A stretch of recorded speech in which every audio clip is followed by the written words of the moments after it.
नंदुरबार जिल्ह्यात वरुण राजाने पाठ फिरवल्यामुळे याचा परिणाम आता नंदुरबार जिल्ह्यातील पेरण्यांवरती होताना दिसून येत आहे. जवळपास जून महिना उलटण्यात आला तरी देखील नंदुरबार जिल्ह्यामध्ये आतापर्यंत फक्त 10% पेरण्या ज्या आहेत त्या पूर्ण झाल्या. त्या देखील ज्यांच्याकडे पाण्याची उपलब्धता आहे त्या शेतकऱ्यांनी पेरणी केली गेलेली आहे. मात्र अनेक शेतकऱ्यांकडे पाण्याची उपलब्धता नाही. त्यामुळे अशा पद्धतीने क्षेत्र जे आहे ते तयार करून ठेवण्यात आलेलं आहे. मात्र वरुण राजा कधी बरसेल आणि शेतकऱ्यांच्या शेतात पेरणीला कधी सुरुवात होईल अशी काहीशी अपेक्षा जो आहे तो शेतकरी राजा जो आहे तो लावून बसलेला आहे. नंदुरबार जिल्ह्यामध्ये आतापर्यंत 11.4 मिलीमीटरच पावसाची नोंद जी आहे ती झालेली आहे.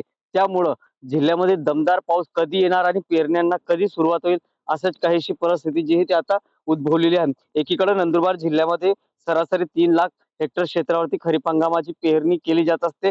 त्यात 1 लाख हेक्टर क्षेत्र जे आहे ते बागायत आहे, तर 2 लाख क्षेत्र जे आहे ते कोरडवाहू आहे.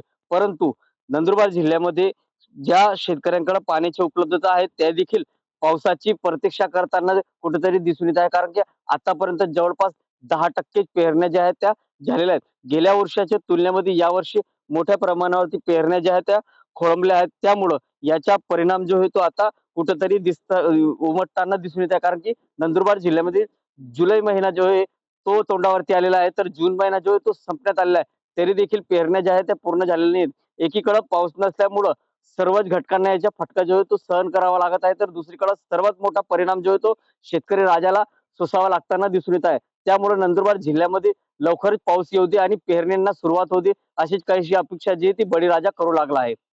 जितेंद्र बैसारे, टीव्ही 9 मराठी, नंदुरबार.